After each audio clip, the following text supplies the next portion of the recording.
Suasana istana mulai terasa mencekam sejak pagi hari ketika kabar tentang laporan rahasia yang menyeret nama AHY mulai beredar di lingkaran dalam.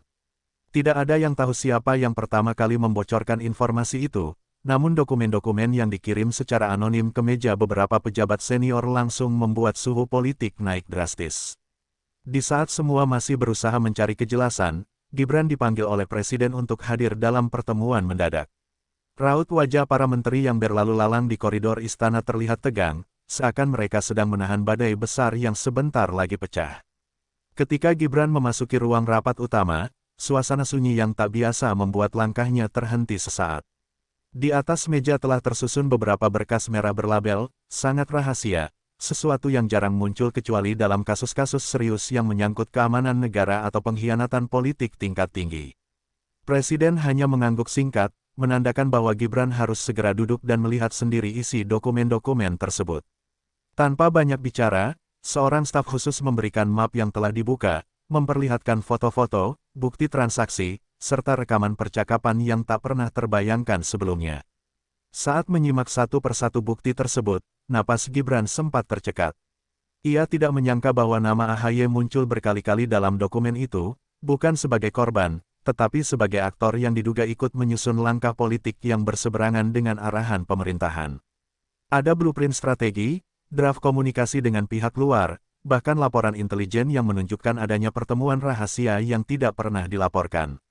Gibran mencoba memastikan apakah semua itu valid atau hanya rekayasa pihak yang ingin memecah belah, namun Presiden menegaskan bahwa laporan tersebut berasal dari sumber intel negara yang akurasinya tidak diragukan.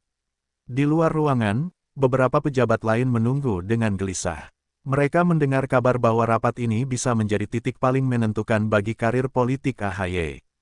Desas-desus tentang serangan balasan dan operasi pengamanan mulai beredar di antara staf, membuat suasana istana semakin panas.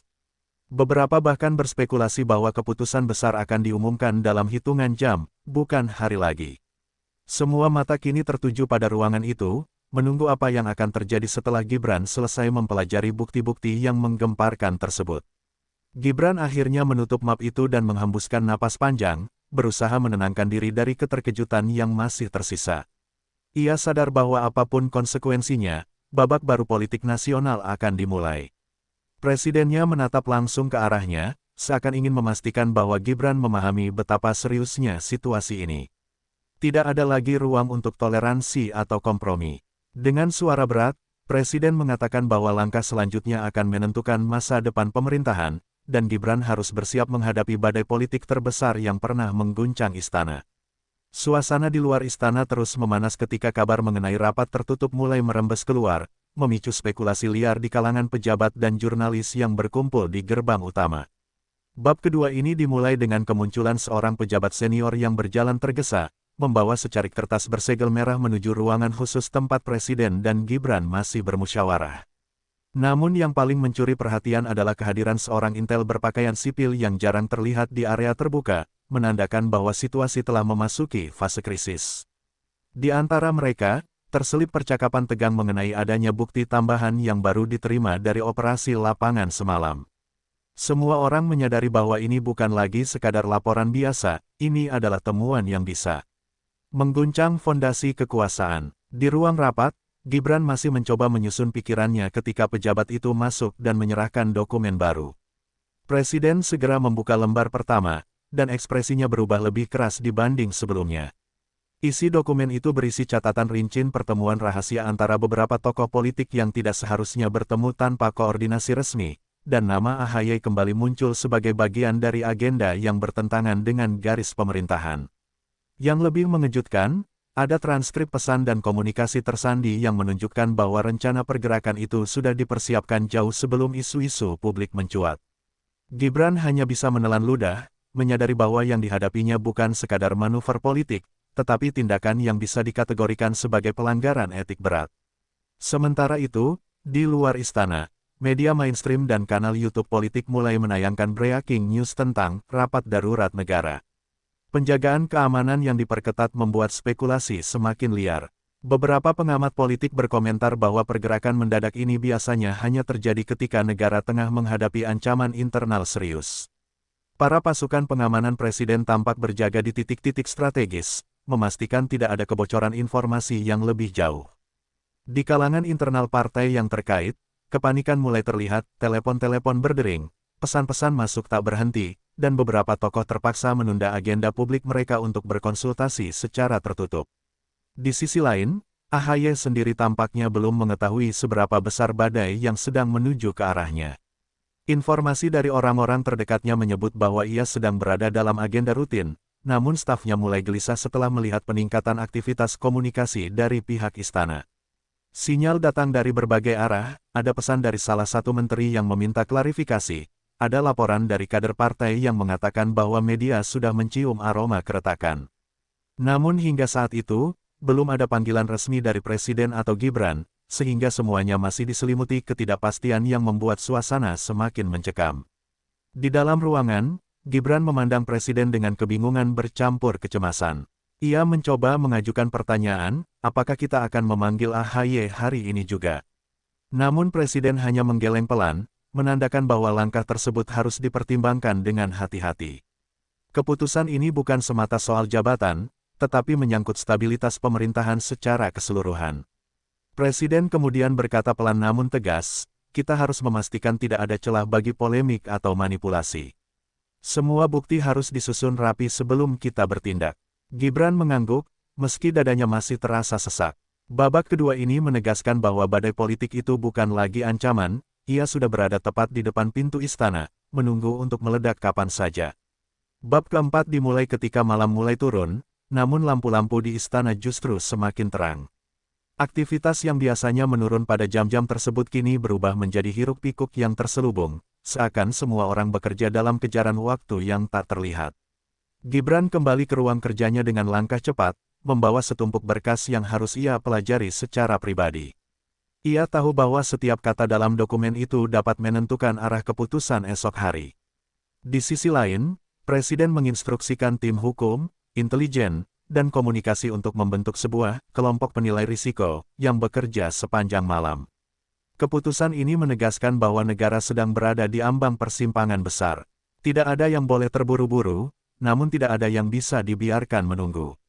Dalam ruang kerja yang hening, Gibran membuka kembali rekaman yang tadi diputar di ruang rapat. Kali ini ia mendengarkannya sambil mencatat beberapa poin penting yang dianggap paling krusial. Semakin lama ia mendengarkan, semakin berat dadanya terasa. Bukan hanya karena nama AHY yang disebut-sebut dalam konteks sensitif, tetapi juga karena ia menyadari betapa luasnya jaringan pembicaraan yang muncul dalam percakapan tersebut. Ada pihak eksternal yang turut disebut, ada rencana yang tampak berjalan paralel dengan agenda pemerintahan resmi. Semua itu membuat situasinya jauh lebih kompleks dari sekadar perselisihan politik biasa. Gibran bahkan sempat berhenti, memijat pelipisnya sambil bertanya dalam hati, bagaimana jika ini lebih besar dari yang kita duga.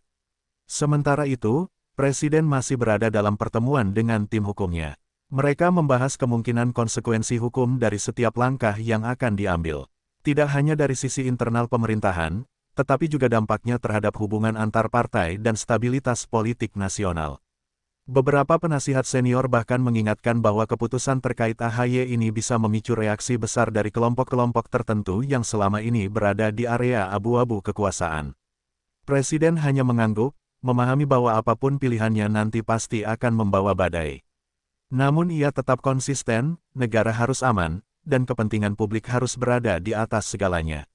Di luar istana, situasi semakin tidak terkendali. Media mulai menghubungkan pertemuan rahasia yang ditemukan Intel dengan isu-isu lama yang pernah menyinggung AHY. Spekulasi liar bermunculan di media sosial, sebagian menyebut bahwa pencopotan segera diumumkan, sebagian lagi menduga bahwa ada pihak lain yang lebih kuat yang sebenarnya menjadi dalang. Tagar-tagar politik mendadak naik ke trending, disertai debat sengit antara pendukung dan penolak. Para analis politik dipanggil ke studio televisi hingga larut malam untuk memberikan komentar, meskipun mereka sendiri tidak tahu persis apa yang sedang terjadi. Kepanikan perlahan menjalar ke internal partai AHY, membuat banyak tokoh mulai mengambil jarak sambil menunggu kejelasan. Di sisi AHY sendiri, malam itu menjadi titik ketika ia akhirnya merasa ada sesuatu yang benar-benar tidak beres. Setelah melihat pergerakan politik yang tak biasa dan mendengar laporan dari stafnya, ia memutuskan memanggil beberapa tokoh inti partai untuk berkumpul secara tertutup. Ekspresi wajahnya tampak lebih serius dari sebelumnya. Ia menanyakan apakah ada kabar lain yang tidak ia ketahui, apakah ada laporan intel politik, atau apakah ada manuver yang dilakukan pihak lain tanpa sepengetahuannya. Namun yang ia dapatkan hanyalah kebingungan dan kegelisahan dari orang-orang yang berada di sekelilingnya. Tidak ada jawaban pasti, tidak ada penjelasan yang menenangkan. AHY hanya bisa menarik napas panjang, merasakan bahwa gelombang besar sedang bergerak ke arahnya, dan ia tidak tahu seberapa besar hantaman yang akan datang. Dimulai ketika Presiden memerintahkan tim khusus dari Kementerian Sekretariat Negara dan Badan Intelijen untuk melakukan verifikasi silang atas seluruh bukti yang telah diterima. Perintah itu disampaikan dengan suara rendah namun penuh tekanan, membuat semua orang di ruangan memahami bahwa tidak ada ruang untuk kesalahan. Gibran, yang masih memegang beberapa lembar bukti di tangannya, terlihat terus mengerutkan dahi. Ia memikirkan implikasi dari semua ini bukan hanya untuk AHY, tetapi juga untuk hubungan antar partai, dinamika koalisi, dan stabilitas nasional yang bisa terguncang sewaktu-waktu. Dalam situasi setegang itu, seorang perwira intel masuk dan membisikkan kabar bahwa tim lapangan berhasil menemukan rekaman baru dari perangkat komunikasi yang disita malam sebelumnya. Rekaman tersebut segera diputar di ruang rapat, suara bising statis terdengar di awal. Sebelum akhirnya muncul potongan percakapan yang menyebutkan langkah-langkah strategis untuk mengamankan posisi tertentu melalui jalur yang tidak sesuai prosedur. Presiden menatap layar tanpa berkedip, sementara Gibran merasakan jantungnya berdegup lebih cepat ketika mendengar nama AHY disebut jelas dalam konteks yang sulit dibantah. Suasana ruangan langsung membeku, seakan waktu berhenti sejenak. Bahkan staf yang biasanya tampak percaya diri kini terlihat pucat dan saling pandang tanpa kata. Gibran menutup mulut dengan tangan, mencoba memastikan ia tidak salah mendengar.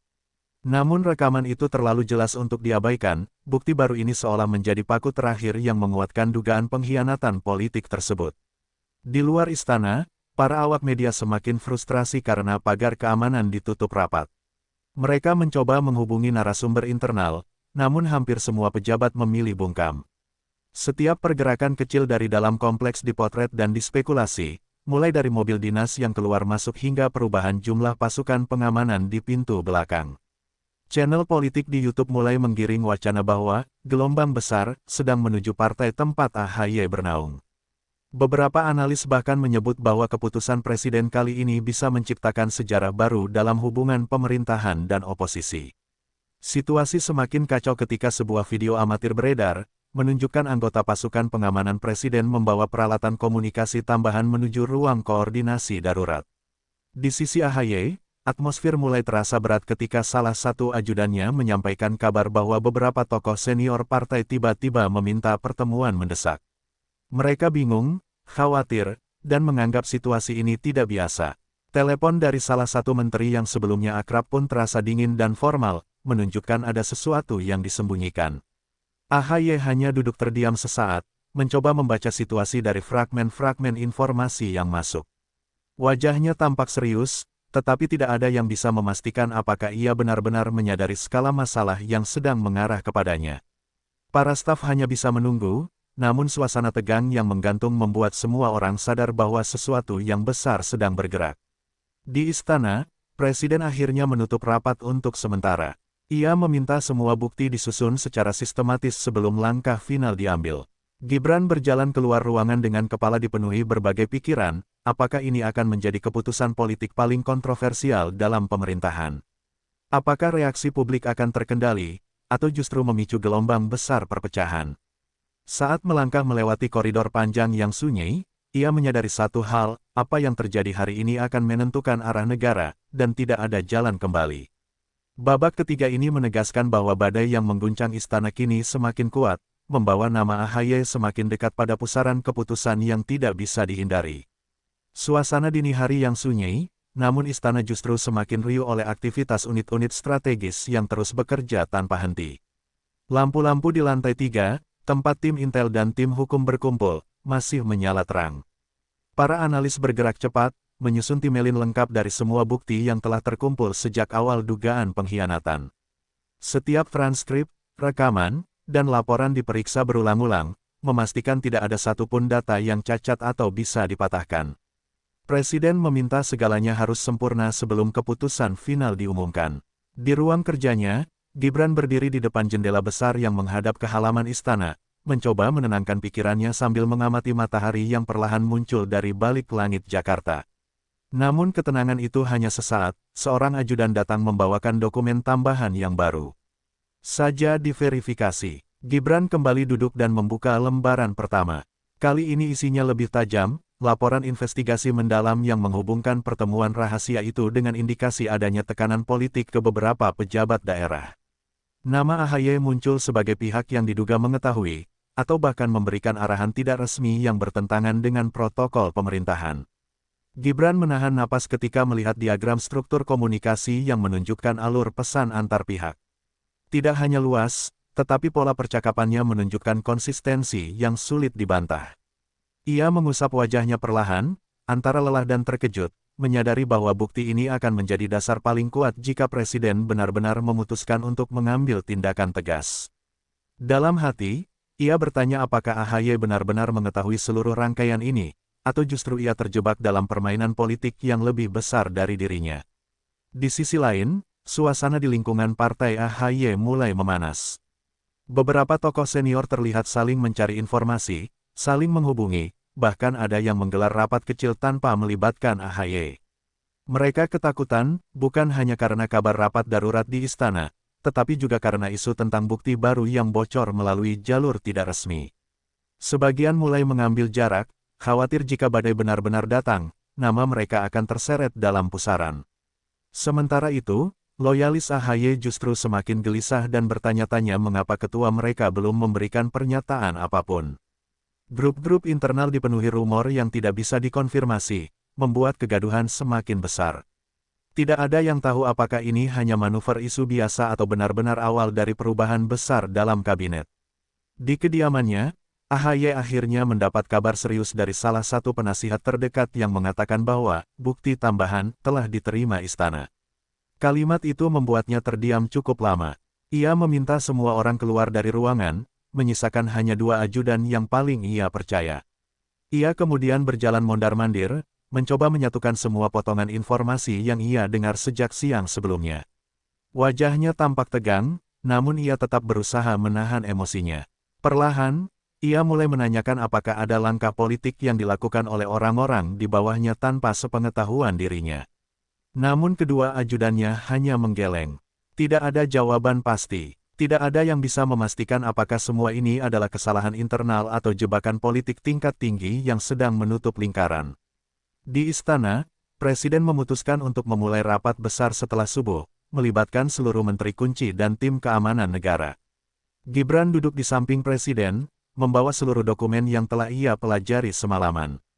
Setiap orang yang memasuki ruangan tampak menyadari betapa serius situasinya, terlihat dari cara mereka melangkah pelan, berhati-hati, dan tanpa suara berlebihan. Presiden membuka rapat dengan kalimat yang membuat semua terdiam, hari ini kita menentukan arah negara. Tidak boleh ada kekeliruan, semua mata tertuju pada tumpukan bukti yang kini berada di depan Presiden. Bab kelima ini menjadi titik ketika semua pihak sadar bahwa apapun keputusan yang diambil hari ini akan mengubah peta politik nasional. Badai besar itu tidak lagi mendekat, ia sudah berada tepat di atas kepala mereka. Ruangan itu terasa lebih tegang dibandingkan hari-hari sebelumnya. Para menteri duduk tegak, seakan takut mengeluarkan suara yang bisa dianggap sebagai gangguan dalam momen yang sangat menentukan ini. Presiden mempersilakan Gibran untuk memaparkan ringkasan bukti yang telah dikumpulkan sepanjang malam.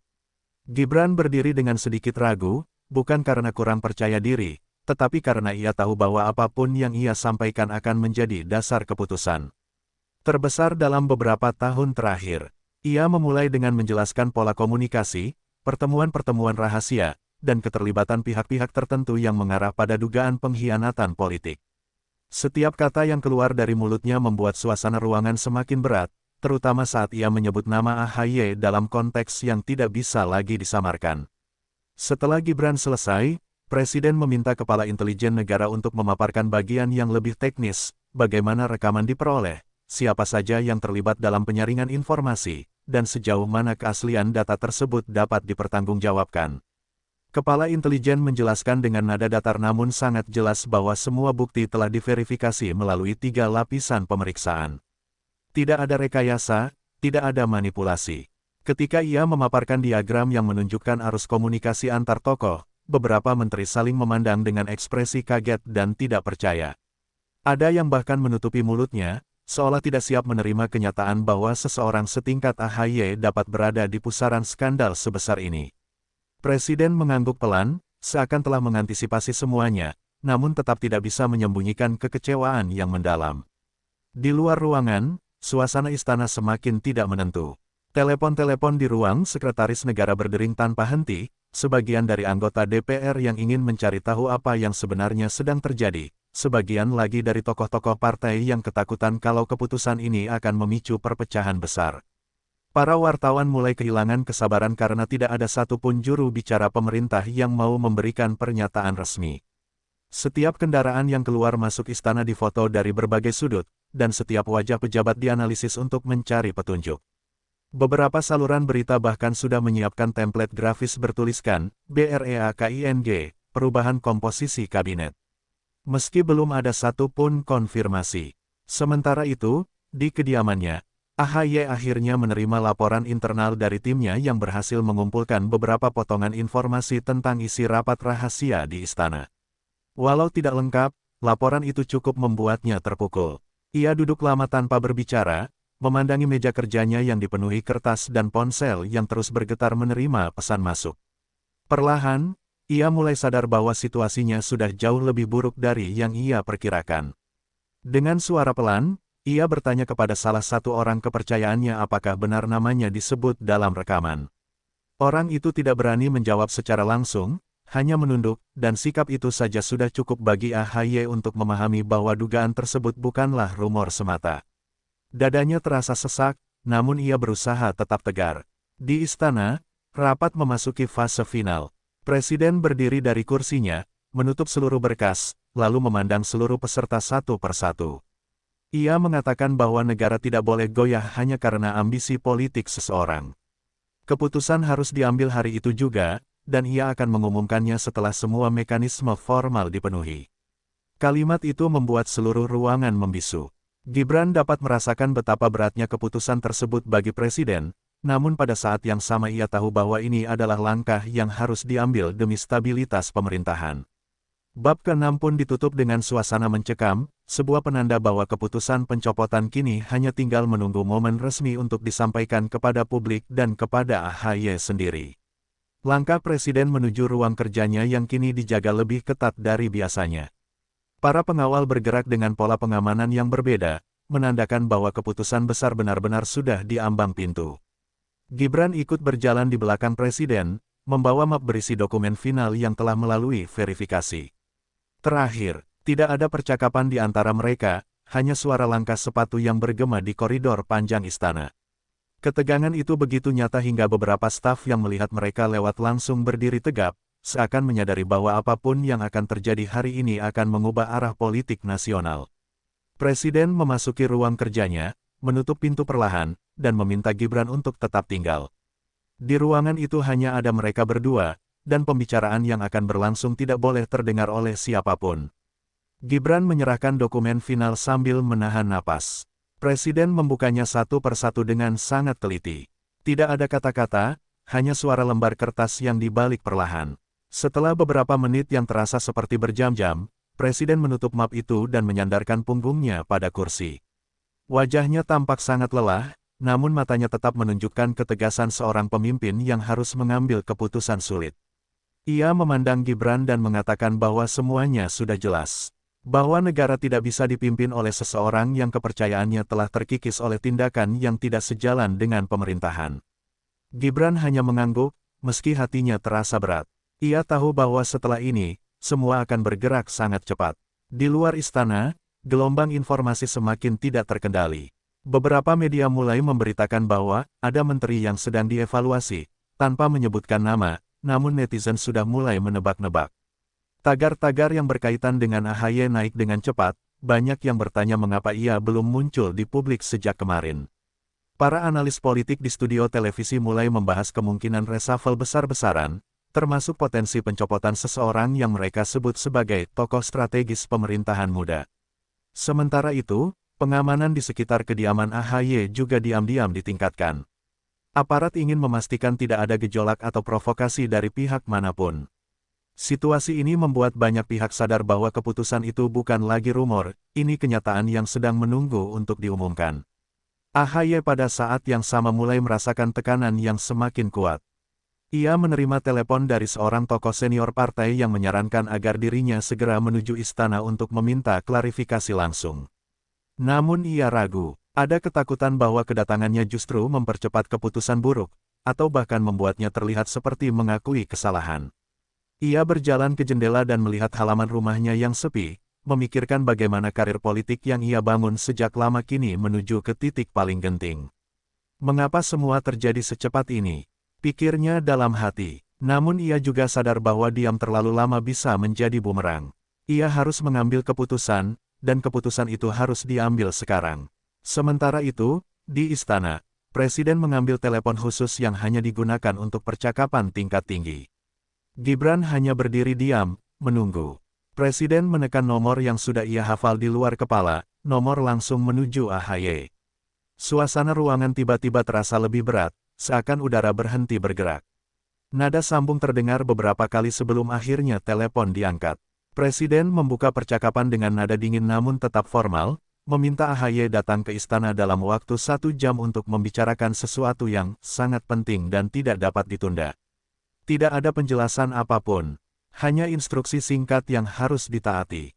Ketika telepon ditutup, Gibran merasakan jantungnya berdetak lebih cepat. Inilah titik yang selama ini dihindari, namun tidak bisa lagi dilakukan.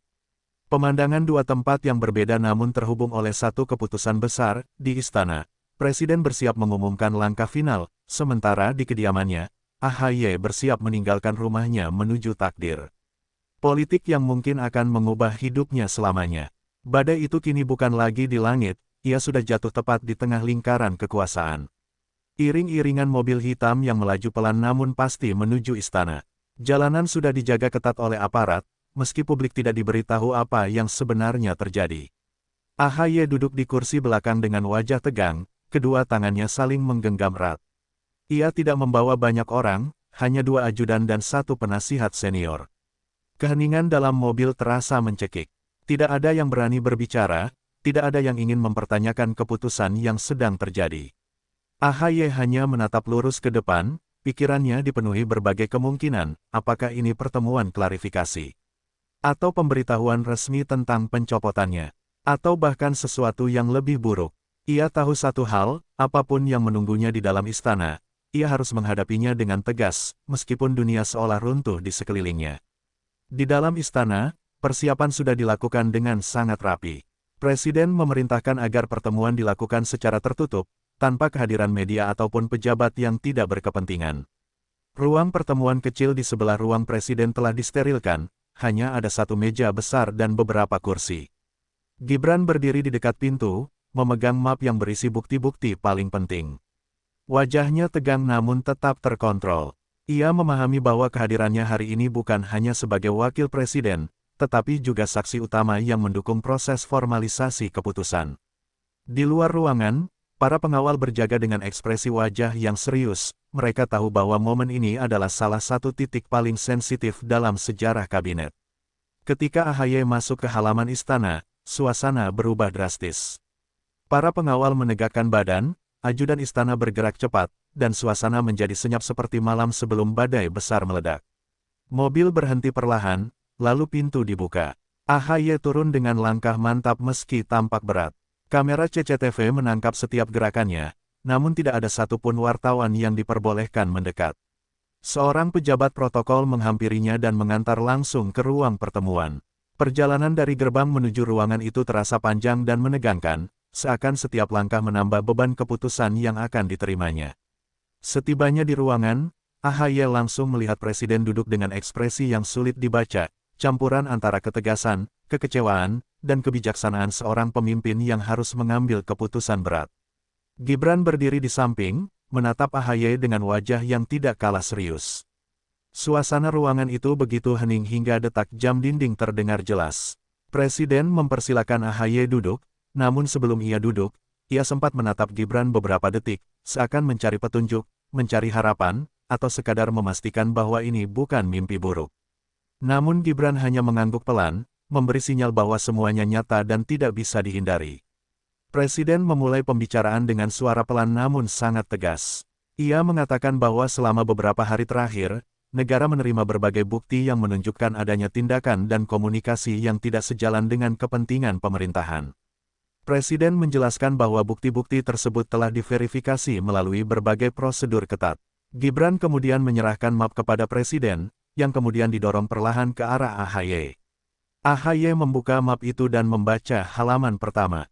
Ekspresi wajahnya langsung berubah, terkejut, kecewa, sekaligus marah. Ia mencoba menahan emosi, namun terlihat jelas bahwa ia tidak menyangka bukti itu sedetail dan sekuat itu. Suasana ruangan menjadi sangat berat. Tidak ada suara, tidak ada reaksi lain, hanya ketegangan yang menggantung di udara.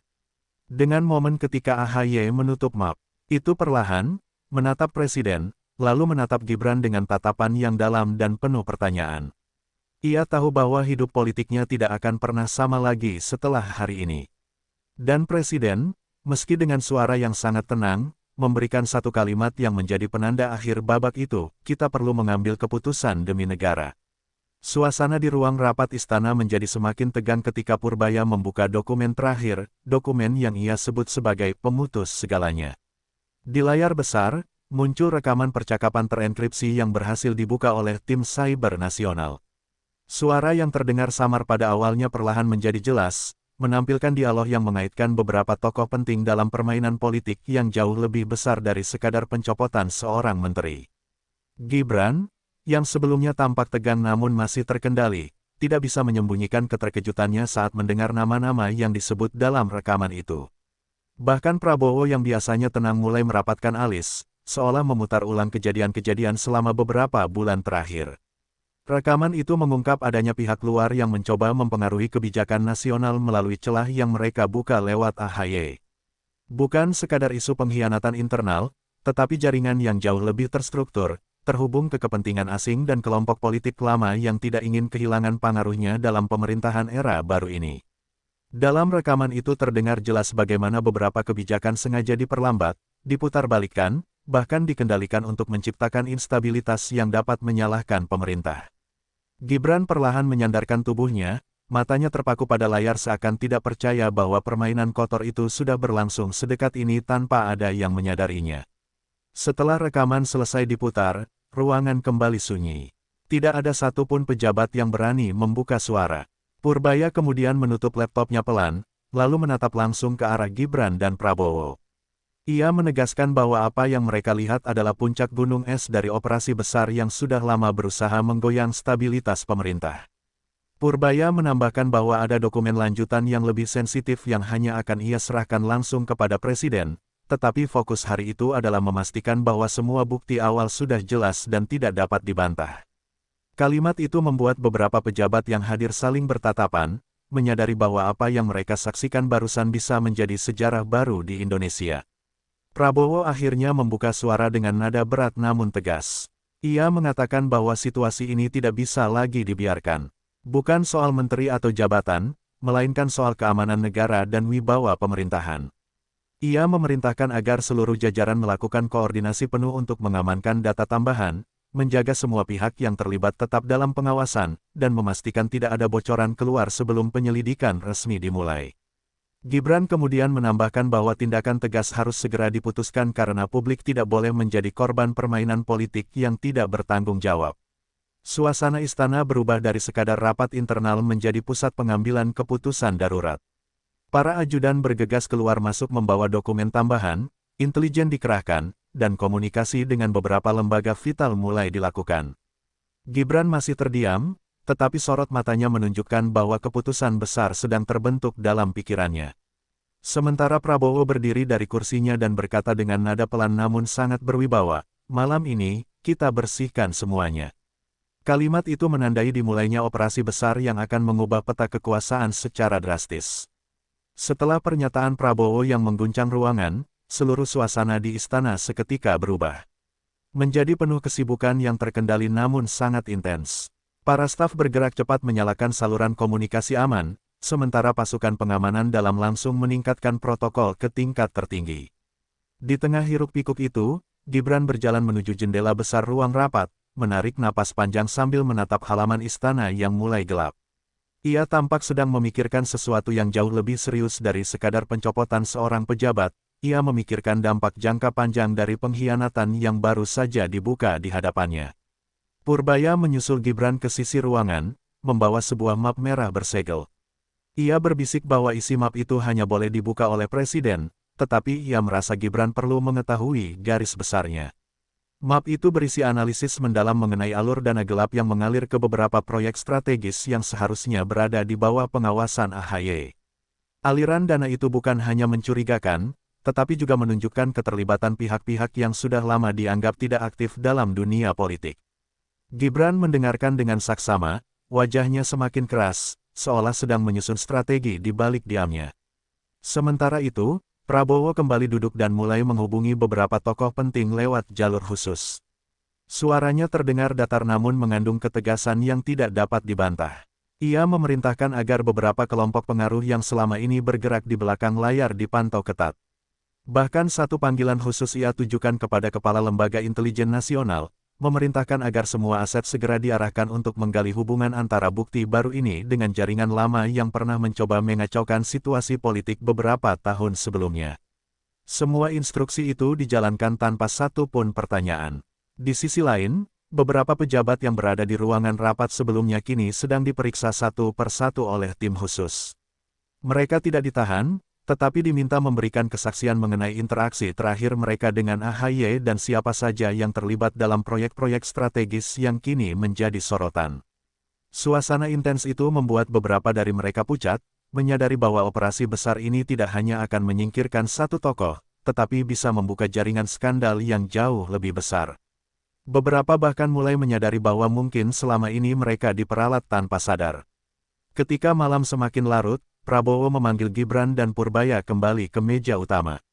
Ia menyampaikan sebuah keputusan penting, malam ini akan dilakukan konsolidasi final, dan esok pagi pengumuman resmi akan disampaikan kepada publik. Ia menegaskan bahwa apapun tekanan yang mungkin muncul, pemerintah tidak boleh menunjukkan keraguan sedikitpun. Gibran mengangguk pelan namun mantap, tatapannya tajam seperti seseorang yang telah siap menghadapi apapun yang datang. Purbaya menutup map merah itu dengan kedua tangannya, lalu berkata bahwa malam ini adalah titik balik, bukan hanya untuk pemerintah, tetapi untuk arah masa depan negara. Ruangan sunyi sejenak sebelum Prabowo menambahkan dengan suara rendah namun penuh arti, kita tidak akan membiarkan negeri ini dipermainkan lagi.